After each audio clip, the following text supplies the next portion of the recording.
दोस्तों, बचपन में हमें लगता था कि अगर हम कंबल ओढ़ ले तो भूत हमें नहीं देख पाएगा। हम सोचते थे कि हम सेफ हैं। लेकिन क्या हो अगर डर कंबल के बाहर नहीं बल्कि कंबल के अंदर हो। आज की कहानी 3 दोस्तों की है जिन्होंने जंगल का एक सबसे बड़ा नियम तोड़ा, कच्चा मांस लेकर जाने का नियम। एक ऐसी गलती जिसने उनके केबिन को मौत का पिंजड़ा बना दिया। तो अपने हेडफोन्स लगा लीजिए और अपने पैर बिस्तर के ऊपर कर लीजिए, क्योंकि शायद आज रात कोई आपके बिस्तर के नीचे है। तो आज का कहानी है मैं, सिद्धांत, आशुतोष और छलावा।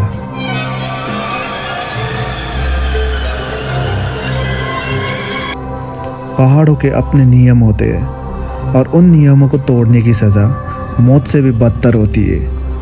हम तीनों, मैं, सिद्धांत और आशुतोष, तीनों ने मिलकर एक केबिन को बुक किया था जो जंगल के बीच में था। जब उस रिमोट केबिन की तरफ जा रहे थे तो रास्ते में एक छोटा सा ढाबा आया था। वहाँ एक बहुत बुजुर्ग आदमी बैठा था, चेहरे पर गहरी झुर्रियाँ, आंखें बिल्कुल सफ़ेद। और जब हमने उसे बताया कि हम जंगल के केबिन में रुकने वाले हैं और हमारे पास मांस पकाने का सामान है, तो उसने मेरा हाथ पकड़ लिया। उसका हाथ बर्फ जैसा ठंडा था। उसने कांपती हुई आवाज़ में कहा, बेटा, जंगल में सब कुछ ले जाना पर कच्चा मांस मत ले जाना। सिद्धांत ने हंसकर कहा, क्यों बाबा, शेर आ जाएगा क्या? बुजुर्ग ने सिद्धांत की आंखों में देखकर कहा, शेर से डर नहीं लगता बेटा, पर उस जंगल की मिट्टी में सदियों की भूख दफन है। जब तुम वहाँ मांस पकाओगे तो उसकी महक हवा में नहीं पाताल में जाएगी, और जो चीज़ें सदियों से भूखी हो वो उस महक को सूंघ कर दरवाजे पर दस्तक देगी। हम तीनों ने उस बात को अंधविश्वास समझा। हमने गलती कर दी। हम तीनों ने वो 5 किलो कच्चा मांस गाड़ी में रख लिया। हमें नहीं पता था कि हम डिनर नहीं, अपनी मौत पैक कर रहे हैं। रात के 11 बजे केबिन के बाहर घना अंधेरा था। हमने बॉनफायर जलाई। सिद्धांत ने वो कच्चा मांस आग पर रखा। जैसे ही मांस पकना शुरू हुआ, धुआं उठा और उस धुएं के साथ एक अजीब सी खुशबू फैली। पर वो खुशबू नॉर्मल मांस की नहीं थी, वो बहुत मीठी थी, जैसे कि ताज़ा खून में शहद और पुराना इत्र मिला दिया हो। वो खुशबू नाक में नहीं, सीधा दिमाग में नशा कर रही थी। और जैसे ही वो खुशबू हवा में घुली, जंगल चुप हो गया। बिल्कुल सन्नाटा, ना कुत्तों के भौंकने की आवाज़, ना झिंगुर की आवाज़। ऐसा लगा जैसे जंगल ने अपने सांस रोक लिए हो, जैसे हज़ारों अदृश्य आंखें हमें ही देख रही हो। आशुतोष घबरा के सिद्धांत को बोलने लगा, सिद्धांत भाई, ये स्मेल ठीक नहीं है। मुझे लग रहा है कोई हमारे पास आ रहा है। सिद्धांत ने कहा, डर मत आंसू, बस हवा रुक गई है। हमने वो मांस आधा पकाया और बर्तन केबिन के अंदर किचन पर रख दिया और दरवाज़ा बंद कर दिया। रात के 12:30 बजे आशुतोष वॉशरूम से भागकर वापस आया था, ये कहकर कि कोई उसके पीछे है। हमने उसे अंदर खींचकर दरवाज़ा लॉक कर दिया। हम तीनों आग के पास डरे हुए बैठे थे। तभी केबिन के अंदर से एक आवाज़ आई। हम तीनों चौंक गए थे। ये पायल की आवाज़ थी, किसी औरत की भारी पायल। लेकिन केबिन में हम तीनों लड़के थे, औरत कहाँ से आई? सिद्धांत ने फुसफुसाते हुए कहा, करण, ये आवाज़ बाहर से आ रहा है ना? मैंने ना में सर हिलाया। मेरा गला सूख गया था। नहीं सिद्धांत, ये आवाज़ किचन से आ रही है। आवाज़ तेज होती गई। ऐसा लग रहा था कोई अदृश्य औरत किचन से निकलकर हमारे चारों तरफ घूम रही है। वो चल रही थी पर दिख नहीं रही थी। कभी मेरे कान के पास से आवाज़ आती, कभी आशुतोष के पीछे से। आशुतोष रोने लगा, वो आ गई। मांस की खुशबू सूंघकर वो आ गई।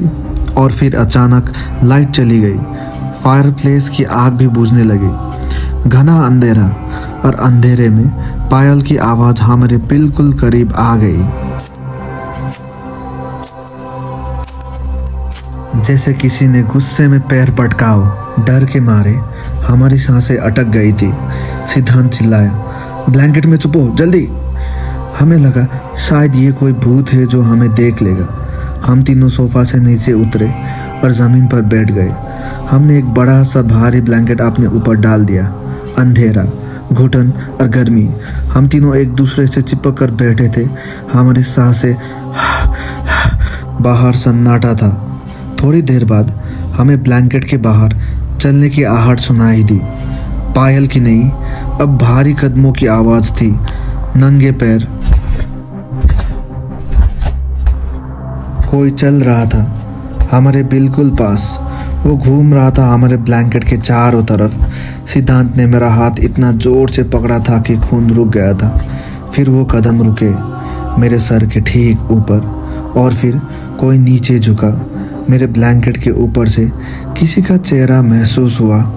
किसी ने अपना कान ब्लैंकेट पर लगा रखा था हमारी सांसें सुनने के लिए। और फिर एक फुसफुसाती हुई आवाज़ आई बिल्कुल मेरे कान के पास, ब्लैंकेट के बाहर से, मैंने तुम्हें ढूंढ लिया, बाहर आओ। वो आवाज़ किसी औरत की नहीं थी। वो आवाज़ आशुतोष जैसी थी, पर आशुतोष तो मेरे बगल में बैठा था। मेरा दिल रुक गया। मैं चीखना चाहता था, पर सिद्धांत ने मेरे मुंह पर हाथ रख दिया। तभी हम जिस सोफे के सहारे ज़मीन पर बैठे थे, उसके नीचे से एक आवाज़ आई। हम ज़मीन पर बैठे थे, हमारे पीठ सोफे से लगी हुई थी, और सोफे के अंदर से, नीचे से एक जानवर जैसे गुर्राहट।